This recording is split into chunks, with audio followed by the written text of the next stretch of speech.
Hi అండి, అందరికీ praise lord. ఈరోజు నేను మా ఇంటి దగ్గర ఉన్నాను. పొద్దున్నే మా తమ్ముడు పొయ్యి పెట్టి వేనీళ్ళు పెట్టాడు.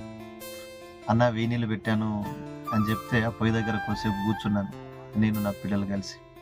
ఇదే సిచ్యువేషను పెళ్లి కాక ముందుకు మా అమ్మ, మా తమ్ముడు, మా నాన్న, నేను ఆ పొయ్యి దగ్గర కూర్చొని చలిగా ఆగేది.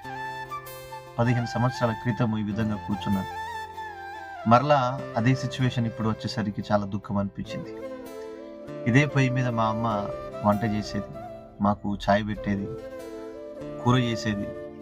అమ్మ గ్యాస్ మీద చేయొచ్చు కదనే అంటే మా అమ్మ అనేది, ఊకే ఎందుకు బిడ్డ, గ్యాస్ అయిపోతుంది అని చెప్పి ఆ పొయ్యి దగ్గర కూర్చొని ఆ పొగ ఊదుతూ మా అమ్మ మా కోసం వంట చేసి పెట్టేది. తొందరగా రెడీ కండి బిడ్డ, స్కూల్కి లేట్ అవుతా ఉందని చెప్పి ఆ పొయ్యి మీద మాకు వేనీళ్ళు పెట్టేది. మా అమ్మ పోయింది, మా వ్యవస్థ అంతా దివాలు తీసిందండి. ఒంటరి వాళ్ళం అయిపోయాం. నాదొక లైఫ్, మా తమ్మిదొక లైఫ్, మా నాన్నదొక లైఫ్. మా నాన్న ఒంటరివాడు అయిపోయాడు. మమ్మల్ని అడిగేవాడు ఎవరు లేడు. తిన్నావా, పడుకున్నావా, లేచావా, ఎటు వెళ్తున్నారా, ఇంటికి ఎప్పుడు వస్తారు అని అడిగేవాళ్ళు ఎవరు లేరు. ఎవరి లైఫ్ వాళ్ళది అయిపోయిందండి. మా అమ్మ ఉన్నప్పుడు టైంకి ఇంటికి వెళ్ళేవాళ్ళం. లేట్ అయితే మా అమ్మ ఫోన్ చేసేది, ఇంతసేపు ఏం చేస్తున్నావురా, ఎక్కడ ఉన్నావురా అని అడిగేది. ఇప్పుడు మాకు ఫోన్ చేసేవాడు ఎవరు లేడు. ఎక్కడ పనుకున్నా మమ్మల్ని అడిగేవాడు ఎవరు లేడు. ఎప్పుడు లేచినా మమ్మల్ని అడిగేవాళ్ళు లేరు.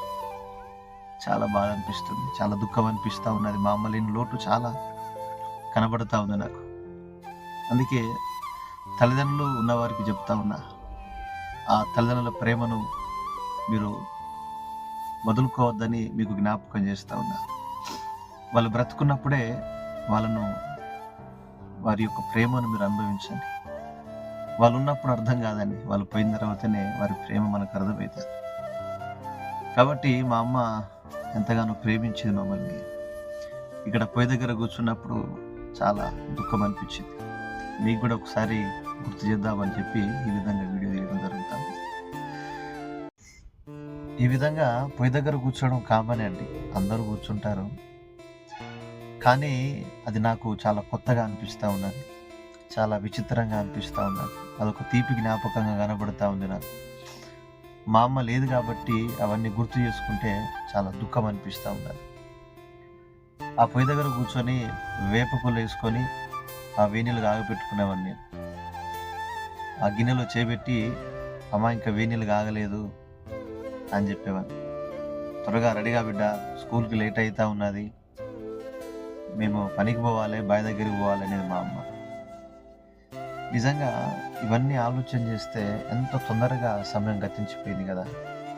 ఒక కాలము గతించిపోయిందండి. ఆ సిచ్యువేషన్లు గుర్తు చేసుకున్నా కూడా గుర్తుకు రావట్లేదు. ఇంత త్వరగా ఎట్లా అయిపోయింది, అసలు ఒక కలలాగా కనబడతా ఉంది నాకు. అంటే తల్లిదండ్రులు లేకపోతే ఎంత దుఃఖమో చూసారా. అది అనుభవించేవాడికే తెలుస్తుంది ఆ తల్లి విలువ. తల్లిదండ్రులు ఉన్నవానికి అర్థం కాదు, కొంత టైంపాస్ చేస్తూ ఉంటారు. కానీ తల్లిదండ్రులతో ఉన్న అనుభవం, వాళ్ళు చూపించే ప్రేమ చాలా గొప్పదండి. అది చెప్పలేం, వర్ణించలేం. కాబట్టి తల్లిదండ్రులు ఉన్నవాళ్ళు చాలా అదృష్టవంతులు.